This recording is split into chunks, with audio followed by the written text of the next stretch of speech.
Чудото со воскреснувањето на Лазар е клучно за разбирање на целата евангелска историја.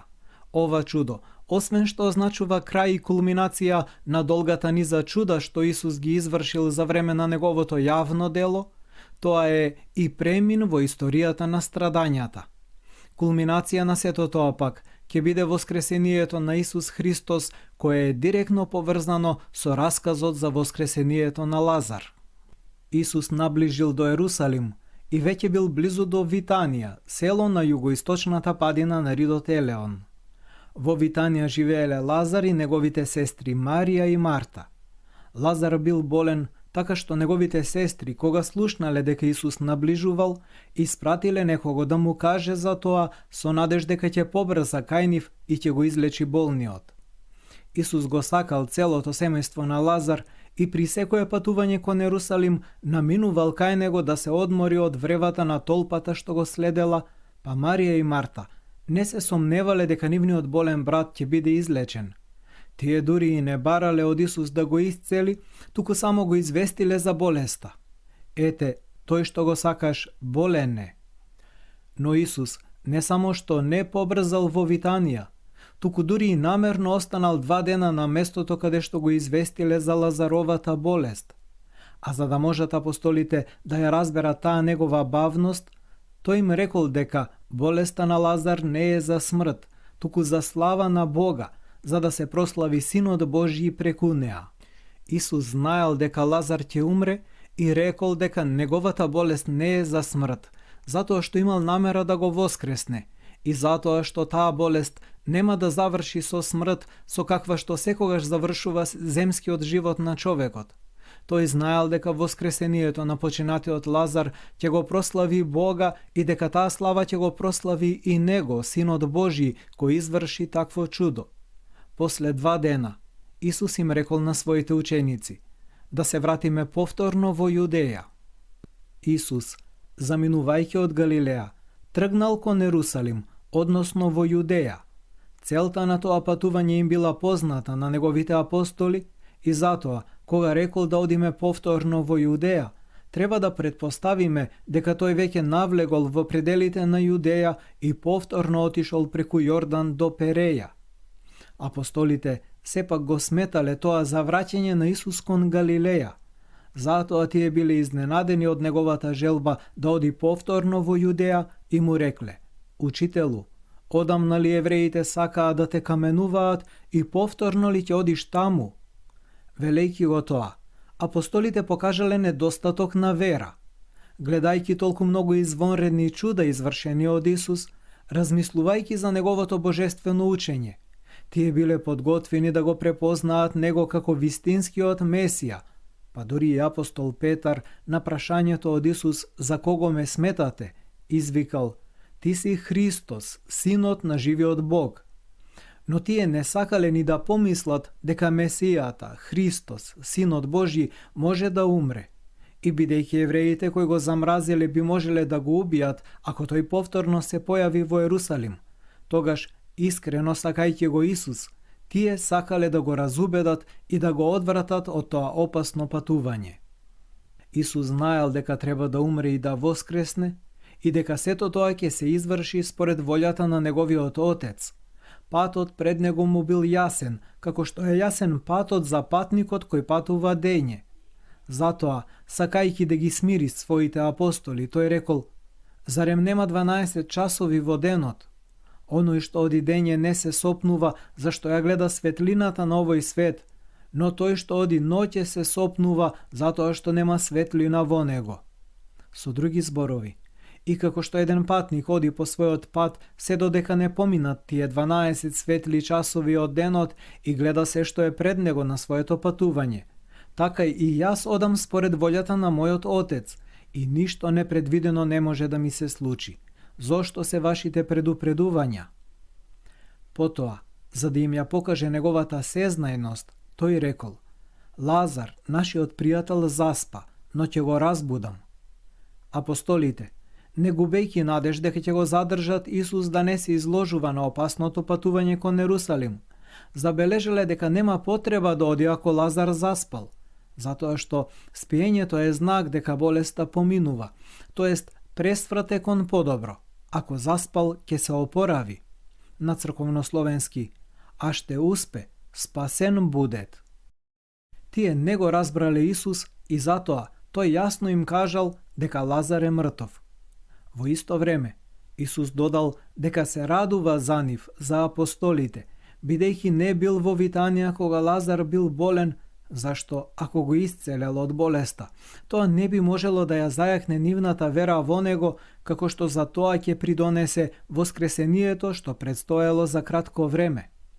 Запирајќи го овој разговор, предизвикан од стравот на апостолите, Исус рекол: да отидеме кај него. Гледајќи ја решеноста на Исус да отиде во Ерусалим, макар и да биде убиен, еден од апостолите, Тома, сопрекар близнак, рекол: што ќе правиме, ќе го оставиме ли, да одиме и ние да умреме со него? Ниту еден од апостолите не се спротивставил на Тома и сите го следеле Исус.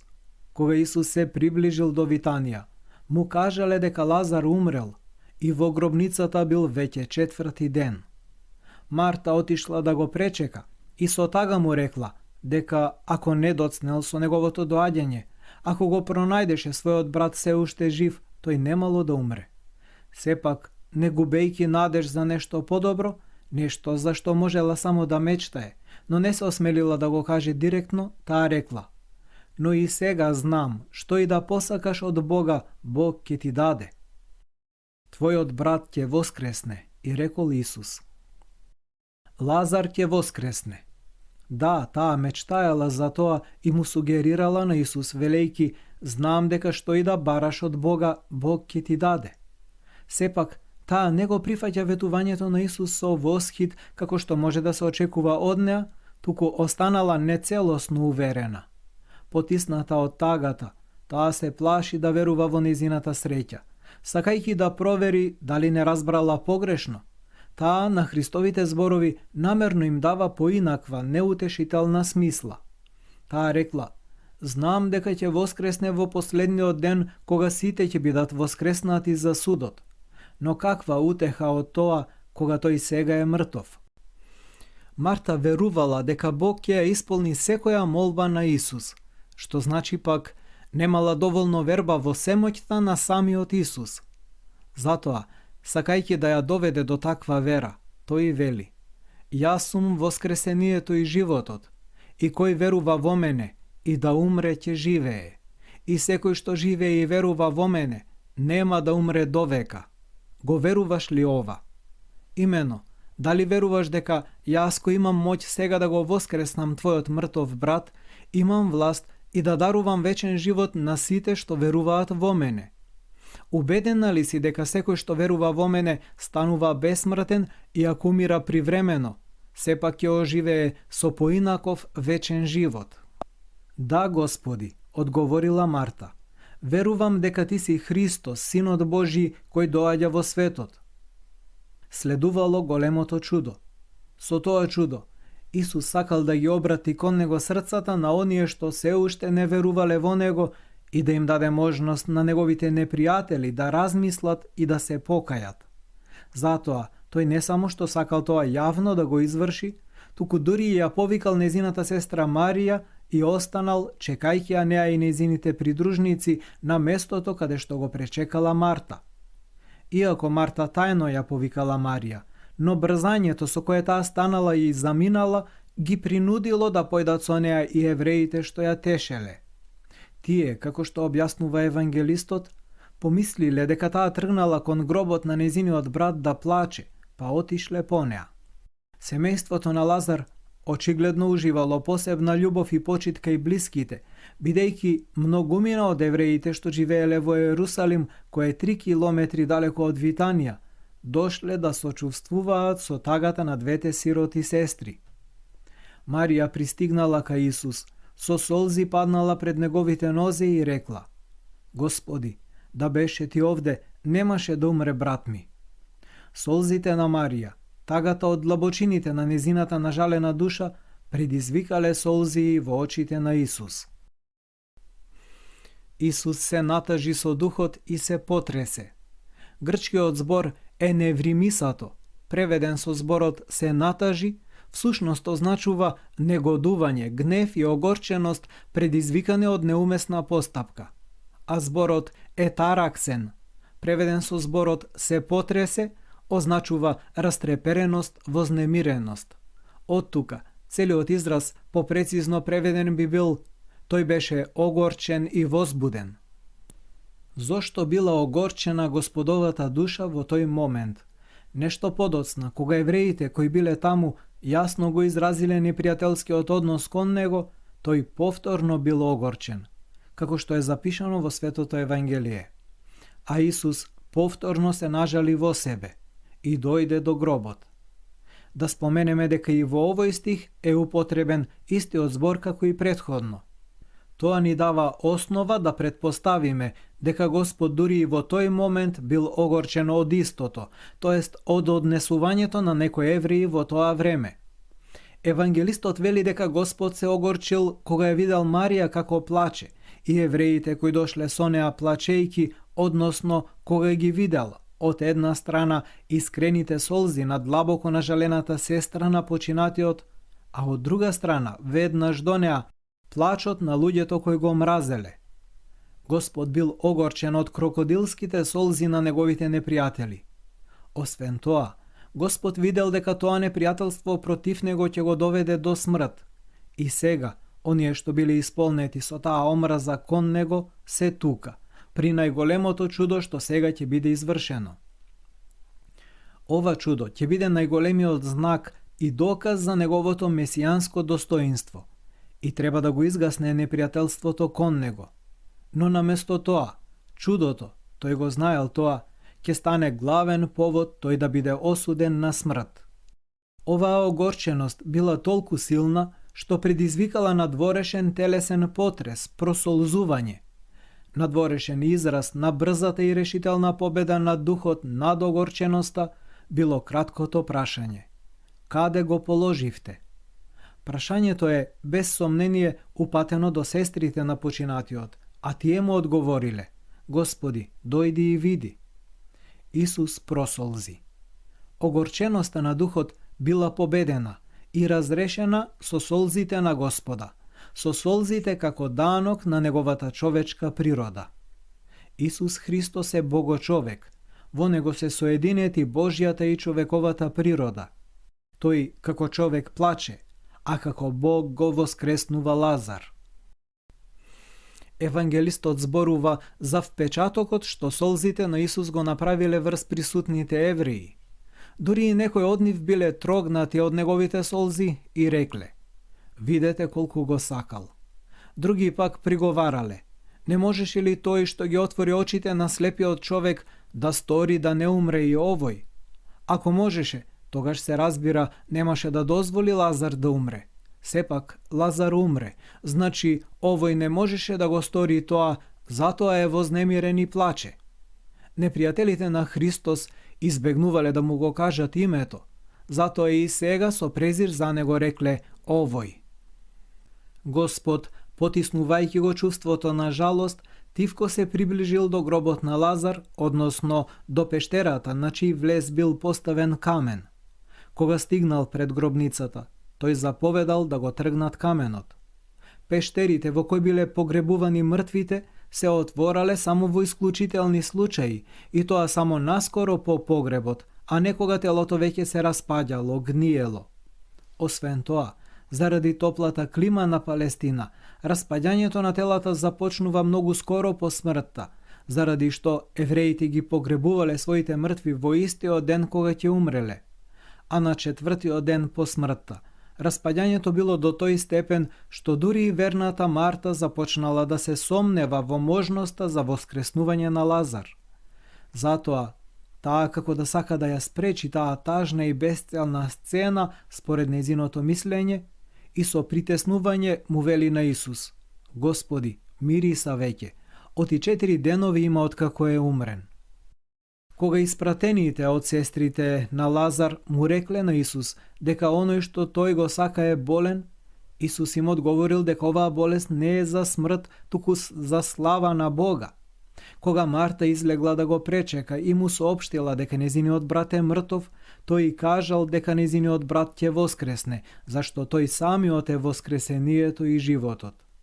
Сега, подсетувајќи ја Марта за тоа што било кажано порано, тој ја прашал: Зарем не ти реков дека ако веруваш, ќе ја видиш славата Божја? Потоа, сестрите се согласиле пештерата да биде отворена. Каменот од влезот на пештерата бил отурнат. Исус, лично имајќи моќ да прави чуда и да воскреснува мртви, знаел дека неговите непријатели сите негови чуда ги припишуваат на моќта на ѓаволот. Затоа, посакувајќи веројатно да им покаже на луѓето што стоеле таму дека тој прави чуда со божествена, а не со ѓаволска моќ, ги кренал очите кон небото и рекол гласно: Оче, ти благодарам што ме услиши. Но на апостолите кои биле поблизу до него, тој сакал да им покаже дека чудото што ќе го изврши со божествена сила, сепак лично тој ќе го изврши, бидејќи тој е во Отецот и Отецот е во него. Затоа, продолжувајќи ја неговата молитва, веројатно со таков глас што можеле да го слушнат само апостолите и сестрите на Лазар покрај него, тој рекол: Јас знаев дека ти секогаш ме слушаш, но ова го реков заради народот што стои наоколу, за да поверуваат дека ти си ме пратил. Кога го рече ова, извика со висок глас: Лазаре, излези надвор. И пред очите на големата толпа се остварило чудо неразбирливо за човечкиот ум. Излегол од гробот мртов човек кој не бил привремено умрен од некаква клиничка смрт, туку човек чие тело веќе се распаѓало и мирисало. Станал покриен со погребни платна и лицето завиткано со крпа. Станал, излегол од гробницата и застанал на незиниот влез, бидејќи погребните платна го попречувале неговото движење. И таков се појавил пред запрепастената толпа. Разврзете го, рекол Христос, нека оди. Ова чудо направило силен впечаток кај луѓето. Дури и многумина од евреите поверувале во него, но некои од нив, прикривајќи го својот гнев, тивко се повлекле и побрзале во Ерусалим да му соопштат на Синедрионот што се случило. Таа вест ги возбудила непријателите на Исус и за нив била толку важна што првосвештениците и фарисеите веднаш ги собрале членовите на Врховниот совет, Синедрионот. На состанокот на Синедрионот, непријателите на Христос, чувствувајќи се свој меѓу своите истомисленици, веќе не се притеснувале како што понекогаш тоа било потребно кога се наоѓале меѓу народот. Тие верувале дека Исус прави чуда. Сега веќе не говореле дека тој ги прави чудата со силата на Веелзевул, бидејќи биле убедени дека тој ги врши со неговата божествена моќ. Тие едноставно се плашеле дека народот ќе појде по него, ќе го следи него и дека тогаш ќе заврши нивната власт и нивното време за грабеж. Тие се плашеле за нивната лична благосостојба, која што им била поскапа од сите пророци, па дури и од самиот Месија. Што да правиме? Размислувале тие. Овој човек прави многу чуда. Што да правиме? Ако го оставиме така, сите ќе поверуваат во него. Ќе го прогласат за цар на Израил, ќе востанат против римската власт и потоа ќе има неволја. Ќе дојде римска војска, ќе завладеат со Ерусалим и со целиот наш народ, и на нашата власт ќе и дојде крајот. Таквите мрачни слики кои си ги замислувале членовите на Синедрионот во нивниот страв, ги разбил првосвештеникот Кајафа со еден практичен предлог. Тој бил зачуден зошто неговите соработници размислувале за решавање на прашањето што ќе се случи ако сите поверуваат во овој човек. Всушност, треба да спречат народот да поверува во него. Треба само да го убиете тој човек, така што тој веќе нема да прави чуда и нема да ги збунува луѓето. Вие ништо не знаете, рече тој, ниту помислувате дека е поарно за нас да умре еден човек за народот, отколку сиот народ да пропадне. Никој не се нашол да каже збор против предлогот на Кајафа и Синедрионот одлучил Исус да биде убиен. Раскажувајќи за овој состанок на заговорниците, евангелистот Јован појаснува дека Кајафа, велејќи дека е подобро еден човек да умре за народот, всушност не зборувал од самиот себе, бидејќи предскажал дека Исус навистина ќе умре за народот. И не само за народот, продолжува евангелистот, туку и да ги собере заедно расеаните Божји чеда. Зборувајќи го тоа, евангелистот не мисли на евреите расеани во тоа време во сите земји меѓу незнабожците, туку мисли на самите незнабожци. Припишувајќи му го ова пророштво на Кајафа како првосвештеник, евангелистот го потврдува фактот дека во древноста првосвештениците, почнувајќи од Арон, биле гласници на Божјата волја, пророкувале. Со оглед на пресудата на Синедрионот, Исус не отишол од Витанија во Ерусалим, туку со апостолите заминал во градот Ефрем и со своите ученици таму останал некое време. Во меѓувреме, наближувал еврејскиот празник Пасха. Во Ерусалим, како и обично, се собрале многу евреи од цела Палестина. Многумина од оние што дошле, сакале да го видат Исус како исцелител и чудотворец, го барале него и не наоѓајќи го, се прашувале: што мислите, нема ли да дојде на празникот? И првосвештениците со фарисеите го чекале Исус, но за друга цел, за да го фатат и да го убијат. За да не може Исус да се сокрие од нив, јавно објавиле: секој што ќе дознае каде се наоѓа Исус, должен е веднаш да му каже на Синедрионот, за да биде извршена пресудата. Праведниот Лазар живеел уште 30 години како епископ на островот Кипар и повторно се подчинил на законот на овој свет и повторно умрел. Луѓето кои Христос ги воскреснал, сепак не биле воведени во полнотата на животот, туку биле воскреснати во знак на неговата божествена сила. Во нивните вени продолжувала да тече крв затруена од општо човечката смрт. Со последното воскресение, при второто Христово доаѓање, тие и сите ние конечно ќе се измениме со последната промена. Чудото со воскреснувањето на Лазар го прифаќаме како историски факт. Да се признава или да не се признава историчноста на воскресението на Лазар останува личен избор, исто како што секој или верува или не верува дека Христос воскресна од мртвите. Оние кои не сакаат да веруваат, не веруваат, исто како што не сакале да веруваат фарисеите и садукеите, зашто Исус рекол: ако не ги слушаат Мојсеј и пророците, тогаш и да воскресне некој од мртвите, тие нема да поверуваат. За воскресението на Лазар раскажува само евангелистот Јован. За него ништо не се зборува во евангелијата на првите 3 евангелисти. Зошто? Многу толкувачи на евангелието го барале одговорот на ова прашање и сепак не дале неоспорен одговор. Изгледа дека најдобриот одговор се состои во завршните зборови на евангелието според Јован. А има и многу други работи што ги изврши Исус и кои, ако би се напишале поред, ми се чини не би можеле да се сместат во целиот свет напишаните книги. Евангелистот Јован, како што е познато, ги надополнува евангелијата на првите 3 евангелисти, но тој, како што вели самиот, не опишал се што направил Исус. Затоа, неговото евангелие содржи само кратки податоци за најважните настани од животот на Исус Христос. Никој од 4 евангелисти немал намера детално да го опише целиот живот на Исус. Секој од нив го напишал своето евангелие за посебен круг читатели, за тие да поверуваат дека Исус е Христос, Синот Божи. А за да се постигне оваа цел, доволно било да им раскажат на читателите само некој од чудата. Поради таа причина, првите 2 евангелисти зборуваат само за воскресението на ќерката на Јаир.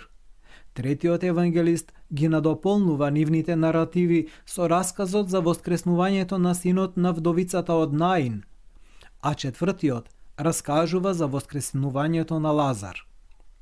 Затоа, мора да признаеме дека евангелистите Мате и Марко го премолчуваат воскресението на Лазар од истата причина заради која што тие не кажуваат ништо за воскресението на синот на вдовицата од Наин, односно затоа што тие сметале дека воскресението на мртвата ќерка на Јаир е доволно за читателите да се убедат дека Исус е вистинскиот Христос, Синот Божји.